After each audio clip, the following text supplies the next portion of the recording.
चलो कल असी इत्थे तक तो डिस्कस कर लिया सीगा। दिव्यम तू थोड़ा ध्यान नाल सुन, जेडे छोटे छोटे क्वाइंस ने इहदे बारे असी कल डिस्कशन स्टार्ट की सीगी। अज आपां उन्हां दे बारे जिन्ना भी बुक च डिटेल हैगी उन्नी सारी रीडिंग करांगे। ये जेडे छोटे छोटे क्वाइंस ने इनू आपां की बोलते हैं, थैलोकॉइड्स। फिर अगर ये सारे थैलोकॉइड्स नू इकट्ठे मिला के एक पाइल क्रिएट कर लिए, पूरा एक बंडल बना लिए, तो उन्होंने आपां ग्रैनम या ग्रैना बोलते हैं। फिर इत्थे एक जिहड़ा ग्राउंड सबसटांस है उन्होंने असी स्ट्रोमा बोलते हैं। तो ये जिहड़ा स्ट्रक्चर है इहदे बाहर जिहड़ी तुहानूं ये मैंबरेन दिख रही है, डबल मैंबरेन है। एक इहदी इनर मैंबरेन हुंदी है, एक इहदी आउटर मैंबरेन हुंदी है। हुण ये कल असी डायग्राम दे विच समझिया सी, अज इहनूं आपां रीडिंग करके समझांगे इधरों दी। ठीक है तरुण 2 मिनट रुक, पहला मैं समझावां फिर डाउट पुछी। मैंबरेन तो शुरू करांगे। Chloroplast is governed by the double membrane envelope. Chloroplast दे कोल 2 मैंबरेन होंदियां ने, एक इनर मैंबरेन एक डबल आउटर मैंबरेन, इनर ते outer. Each membrane is lipoproteinaceous in chemical nature. इनू अंडरलाइन कर लो। लिपोप्रोटीनीशियस दा मतलब की हुंदा है, इस मटीरियल दे नाल बनी हुई है मैंबरेन। ये बहुत बार पूछा जा सकता है। लिपोप्रोटीनीशियस, लिपो मतलब होंदा लिपिड यानी कि फैट, प्रोटीन का तो मतलब पता ही है तेनों। In between the 2 membrane are present a narrow space, periplastidial space. 2 membranes ने ना अपने कोल, एक इनर मैंबरेन एक आउटर मैंबरेन। इनर मैंबरेन और आउटर मैंबरेन दोनों ही लिपोप्रोटीनीशियस लेयर दे नाल बनिया हुई ने, और इन्हां दे विचकार जिहड़ी स्पेस है इनू आपां की बोलते हैं, पेरीप्रेस्टिडियल लेयर। हुण असी मैंबरेन दे बारे स्टडी कर चुके हैं। मैंबरेन दे बारे इस तो इलावा होर कुछ नहीं है, तो होर पुछ के टाइम ना वेस्ट करना, सिर्फ इन्ना ही वो दसना चाहते हैं। यार लिपोप्रोटीनीशियस मटीरियल है, ये दीवार नू असी जिस मटीरियल का बनाया उसका कोई फायदा है, स्ट्रेंथ प्रोवाइड कर रहे हैं, तो एवं वो मटीरियल उसनू स्ट्रेंथ प्रोवाइड करता है। Stroma the chloroplast is filled with a colourless ground substance और a living matrix called stroma. हुण जिहड़ा मैं बनाया होया स्ट्रक्चर मन्नत कल मैं दस्सिया सीगा, इस स्ट्रक्चर नू असी सिर्फ इलैक्ट्रॉन माइक्रोस्कोप दे नाल ही देख सकते हैं। इलैक्ट्रॉन माइक्रोस्कोप एक इस स्ट्रक्चर नू 1 to 5 lakhs टाइम मैगनीफाई करके दिखा सकता है। आ गया सारा समझ। जदों तुसी इनू देखोगे तो इत्थे तुहानू एक कलरलैस ग्राउंड सबसटांस दिखेगा, उस ग्राउंड सबसटांस नू असी की बोलते हैं, stroma. Thylakoids in the stroma are present. हुण देखो जिहड़े छोटे छोटे पाइल्स ने स्ट्रोमा दे विच ही ने, ग्राउंड सबसटांस। जिवें मान लो भी ये फर्श है, इहदे उपर बेंच ने, बेंच ग्राउंड सबसटांस ने, तुसी अपने आप नू थैलोकॉइड्स मान लो एक एक नू। ते जदों मैं इकट्ठियां नू बोलांगा तो मैं की कहांगा, क्लास। सारे स्टूडेंट्स नू इकट्ठे मिलके क्लास बोलते हैं ना, तो जिहड़े बेंच ने वो हो गए स्ट्रोमा, जिहदे उपर फिट होए पे ने स्टूडेंट्स यानी कि थैलोकॉइड। अगर सारे थैलोकॉइड्स नू इकट्ठे कर लिए तो की बोलांगे, ग्रैना। अगे पढ़ते हैं। The grana are connected by the stromal और फ्रीट लैमिले। हुण एक ग्रैना तुसी देखोगे इत्थे छोटियां छोटियां एवें दियां पाइपलाइनस जियां निकल रही ने। एक ग्रैना दूसरे ग्रैना दे नाल आके जुड़ जाता है, उन्होंने असी की बोलते हैं, शक्तिमान। कनैक्टेड बाय द स्ट्रोमैटल और फ्रैट लैमिले। समझ आ गया। फ्रैट लैमिले एक ही चीज है जो एक ग्रैना नू दूजे ग्रैना ने नाल जोड़ता है। कभी भी ग्रैना दे नाल कन्फ्यूजन ना क्रिएट करना। पिछली क्लास भी बच्चे यही करते होंगे सी, थैलोकॉइड पूरे नू बोल देंगे हैं, ग्रैना एक नू बोलते हैं। गलत है, एक चीज थैलोकॉइड है, पूरे ग्रुप नू ग्रैना बोलते हैं। हुण अगला पढ़ते हैं आप क्लोरोफिल। आ रहा समझ। चलो the vital pigment in the walls of thylakoid. Chlorophyll is being highly complex organic substance. It is made up of carbon, hydrogen, oxygen, nitrogen ते मैग्नीशियम। जिहड़ा ये तुहानू क्लोरोफिल नाम का पिगमेंट है, ये तुहानू कित्थे मिलेगा, थैलोकॉइड्स दी वॉल्स दे उपर। हुण अगर मैं राहुल नू पुछां ये थैलोकॉइड नाम की चीज़ तैनू कित्थे मिलेगी, वो कहेगा ये जिहड़े क्वाइंस ने इधर ने। हुण ये क्वाइन की जिहड़ी वॉल्स ने, इन्हां दियां वॉल दे उपर अपने कोल एक पिगमेंट है, उसका नाम की है, क्लोरोफिल। ठीक है, ये देख रही है ना मन्नत, ये थैलोकॉइड है। इस थैलोकॉइड की वॉल के उपर जिहड़ी पिगमेंट हैगी है उसनूं असीं की बोलते हैं, क्लोरोफिल। क्लोरोफिल किस चीज़ की बनी हुई है? कार्बन, हाइड्रोजन, ऑक्सीजन, नाइट्रोजन ते मैग्नीशियम।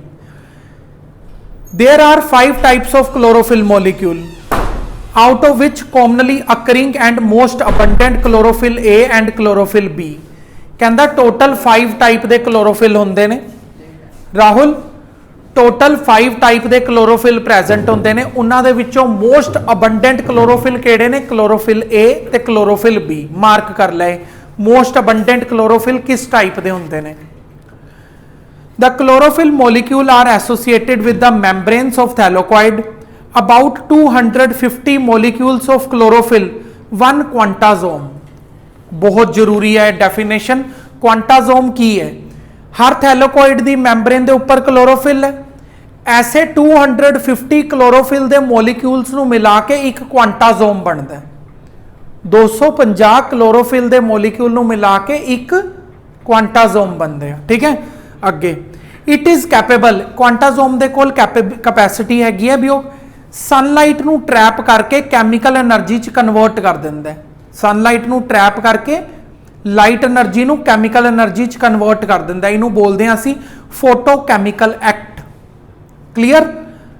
देख, leaf appear green because chlorophyll reflect away the green wavelength of the spectrum and absorb mainly red and blue wavelength. कहता ये लीफ है, एक लीफ मान लो भी ये बुक लीफ हैगी है, जो बुक इसका कलर भी ग्रीन ही है थोड़ी बायो की बुक का। कहता ग्रीन क्यों दिख रहा, लीफ ग्रीन क्यों दिखती है? तुसी लाइट चैप्टर च पढ़िया सीगा ना, white light consists of 7 different colours. 7 different colour दे विचों जिहड़ी लीफ है वो ग्रीन कलर नूं वापस भेज दिंदी है ते रेड ते ब्लू कलर नूं अब्जॉर्ब कर लैंदी है। तो जिहड़ा कलर रिफ्लैक्ट बैक चले जाता है ਉਹੀ रंग दिखता है, बाकी ਜਿਹੜੇ रंग ਐਬਜ਼ੌਰਬ हो जाते हैं वो नहीं दिखते। समझ आया? हुण जिवें बुक ग्रीन कलर दिख रही है, बुक के बारे नहीं आप कुछ कह सकते, ये तो आर्टिफिशियल कलर है ना। लीफ का कलर इसलिए ग्रीन दिखता है क्योंकि वो सनलाइट के 7 कलर के स्पैक्ट्रम के विचों ग्रीन कलर नूं अपने कोल रिफ्लैक्ट बैक करवा दिंदा है, अपने कोलों रिफ्लैक्ट बैक करवा दिंदा है ते अपने अंदर रेड एंड ब्लू रख लैंदा है। ठीक है। In addition to chlorophyll, chloroplast also contain accessory pigments carotene and xanthophylls. Chlorophyll दे कोल मन्ना तेनू सारा समझ आ रहा है? कहंदा उहदे कोल 2 पिगमेंट्स होंदियां ने, कैरोटीन्स एंड ज़ैंथोफिल्स। मन्ना तू मार्किंग नहीं कर रही है, मैं देख रहा। क्लोरोफिल दे कोल 2 पिगमेंट्स प्रेजेंट होंदियां ने, कैरोटीन ते ज़ैंथोफिल। क्लीयर? अगे पढ़ो। The pigment help in the transfer of the light energy to chlorophyll A। Chlorophyll highly sensitive to light, too much light may destroy it। ठीक है, ये जेडे पिगमेंट्स हैगियां ने लाइट सेंसिटिव होंदे ने। लाइट सेंसिटिव मतलब हल्की जी भी लाइट आ जाए नाल दी नाल चेंज कर दिंदे ने। तो अगर तुसी ज़्यादा लाइट पाती इन्हां दे उपर, ज़्यादा लाइट नाल पिगमेंट खराब हो सकती है, सारा अपरेटस डैमेज हो सकता है। ठीक है, चलो अगे करते हैं आप मैकेनिज्म। मन्ना तो इस तो पहला कि असी अगला टॉपिक स्टार्ट करिए, mechanism and opening and closing of stoma. इस तो पहला आप थोड़ा जिहा क्लोरोफिल के बारे book they which did you know लिखिया पे, आप वो भी नॉलेज कंसीडर कर लिए। थोड़ी देर इंतजार कर। स्टोमा, ठीक है, स्टोमा का की हुंदा है? लीफ के उपर काफ़ी सारे स्टोमैटा होंदे ने। सिंगुलर प्लूरल इंग्लिश तुसीं पढ़िया तो होएगा नहीं। चल, chlorophyll become excited in the presence of light। It means photon of light is absorbed which raise the electron inside the atom to a high energy level। जदों ही chlorophyll के molecules light की energy नू absorb करते हैं, excited हो जाते हैं। Excited का मतलब की होंदा है? उन्हां दा एनर्जी लैवल हाई हो जाता है। किवें हाई होंदा है? They raise the electron inside the atom. तो इलैक्ट्रॉन्स नू एनर्जाइज कर देंगे ने, तेज रिवोल्व करन लग जाते हैं। दिस इनिशिएट, इहदे नाल ही फोटोसिंथेसिस दा प्रोसैस स्टार्ट होंदा है। In the absence of light grass turns yellow due to the non formation of the new chlorophyll. Due to the absence of light older chlorophyll degenerate, too much light destroy. However optimum light is required for the formation of chlorophyll. Light थोड़े दिनों तक अगर plant के उपर ना पै पाई तो plant की हो जाते हैं, येलो हो जाएंगे, थोड़े दिनों बाद डैड हो जाएंगे। तुसी कदी की कहते रशिया गए हो घूमन? ठीक है, हुण रशिया च की हुंदा है, चल ठीक है, देखो रशिया दे विच जाना कोई इन्ना औखा नहीं हैगा। बस औखा की है रशिया दे विच, उत्थे ठंड बहुत ज़्यादा होंदी है, बहुत ज़्यादा एक्सट्रीम लो टैंपरेचर होंदा है। मतलब जदों उत्थे सर्दियां होंदियां ने तां -50 टू -60 डिग्री टैंपरेचर उत्थे गलियां च होंदा है नॉर्मल। हिल स्टेशन ते जाण दी उन्हां नूं लोड़ नहीं पैंदी। हुण मैं इसलिए दस रहा तुहानूं, हुण इन्ना एक्सट्रीम लो टैंपरेचर दे विच सनलाइट उत्थे मतलब 5-6 मिनट, हार्डली 5-6 मिनट लिए आती है, सूरज की रोशनी पैंदी ही नहीं है, सारा टाइम बर्फ गिरती रहती है, ठंड रहती है, बहुत ज़्यादा एक्सट्रीम ठंड। हुण इन्नी ठंड दे विच लाइट पै नहीं रही है अगर लीफ के उपर, तो क्लोरोफिल का मॉलीक्यूल एक्साइट अप होएगा ही नहीं, फोटोसिंथेसिस नूं इनिशिएट करेगा ही नहीं। तो उहदे कारण तुसी की देखोगे, चलो रशिया छोड़ो, तुसी अपने नेड़े तेड़े दियां कंट्रीज़ देखो। हाँ, मतलब कैनेडा दे विच भी गुलमर्ग च इन्नी ठंड नहीं होंदी, ठीक है, कैनेडा दे विच भी बहुत ठंड पैंदी है। उत्थे भी जदों विंटर्स आंदियां ने तो ट्रीज़ दे उपर एक भी लीफ नहीं होंदा, सारे लीव्स क्लोरोफिल दे खत्म होने के कारण, डीजनरेट होने के कारण, फोटोसिंथेसिस ना कर पाने के कारण येलो होके सारे नीचे गिर जाते हैं। फिर जदों दोबारा समर सीजन आता है तो उदों ग्रो करते हैं, ठीक है। तो क्लोरोफिल अगर जिंदा रहना चाहती है तो उन्होंने ऑप्टीमम लाइट हमेशा मिलती रहे, चाहे सर्दियां ने चाहे गर्मियां ने। हुण साडे घर के बाहर जिहड़ा पेड़ लगे हुए ने अपने घरां दे बाहर, उत्थे सर्दियां होण गर्मियां होण अन्नी तो लाइट मिलती ही रहती है भी फोटोसिंथेसिस 12 महीने चलती रहे। क्लीयर है ना। कुछ कंट्रीज ऐसियां ने जिथे लाइट नहीं मिलती हैगी। हुण नॉर्वे एक कंट्री है, नॉर्वे कंट्री दे विच की हुंदा है 6 तो 7 महीने दिन हुंदा है ते 6 तो 7 महीने रात रहिंदी है। मतलब साल का अद्धा साल रात च ही चले जाता है, मतलब उत्थे सूरज की रोशनी पैंदी ही नहीं है। तो जदों अगले 6 महीने आते हैं तो उदों सूरज ही रहिंदा, कभी रात ही नहीं होंदी।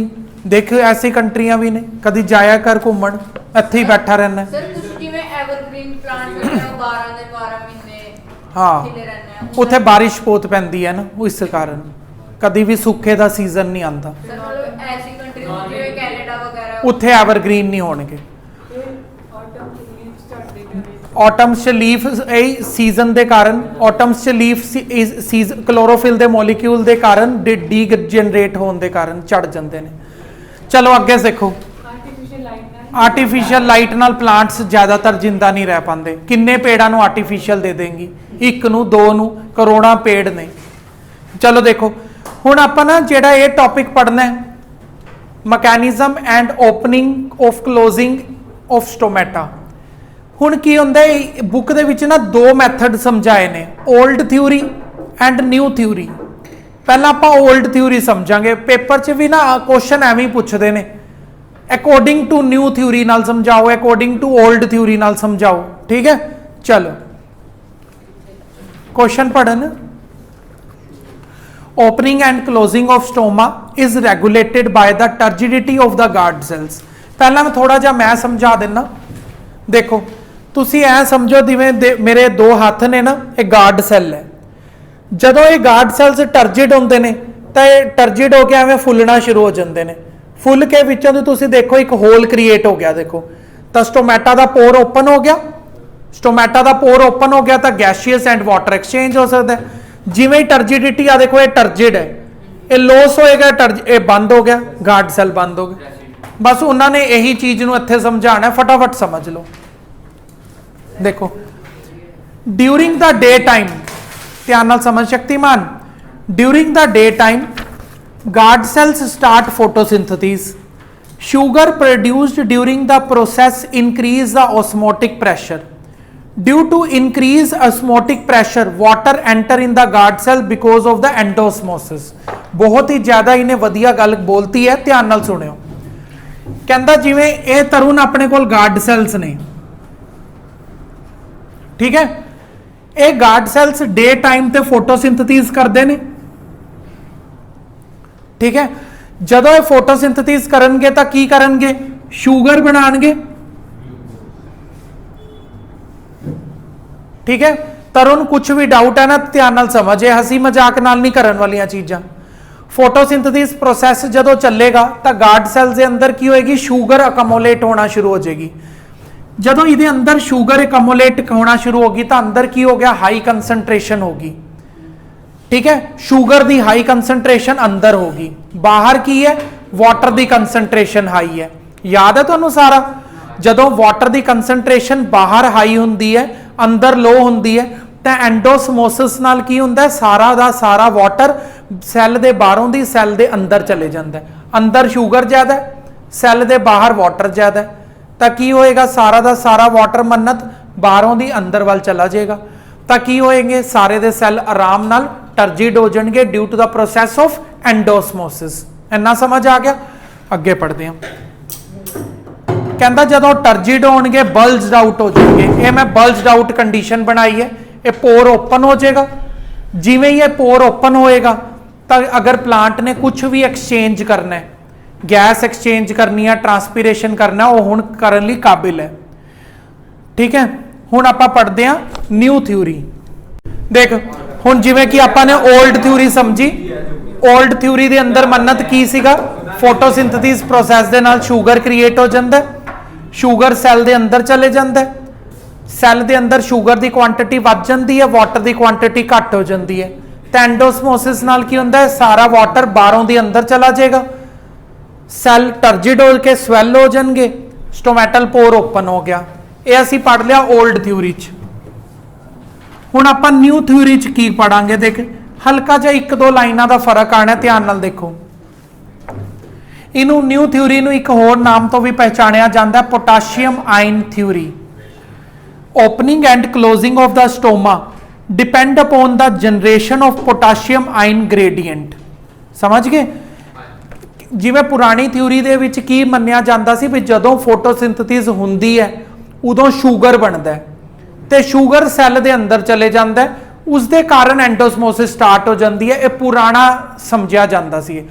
अज की डेट दे विच की मन्निया जाता है भी जदों फोटोसिंथेसिस हुंदी है उदों कहंदे पोटाशियम नाम का एक आयन जनरेट होता है। ठीक है, during the day time chloroplast of the guard cell led to the production of ATP in the light reaction phase.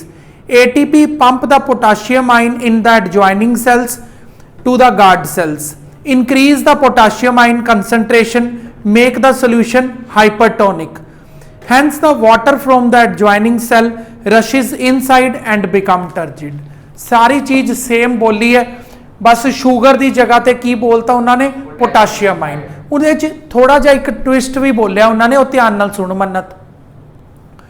कहंदे जदों डे टाइम हुंदा फोटोसिंथेसिस हुंदी है, उदों फोटोसिंथेसिस होएगी तो एनर्जी भी बनेगी एटीपी।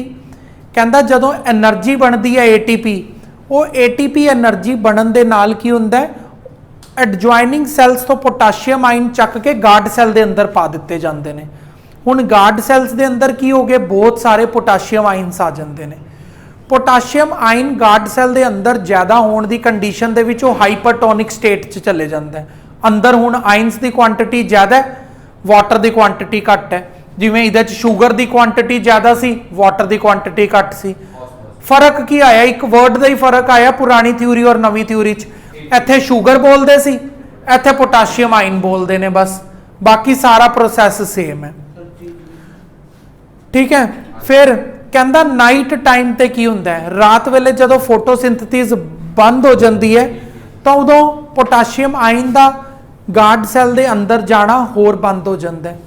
पोटाशियम आयन दे अंदर गार्ड सैल की कंसनट्रेशन घट जाती है, तो वाटर एडजॉइनिंग सैल तो गार्ड सैल दे अंदर जा ही नहीं पाते।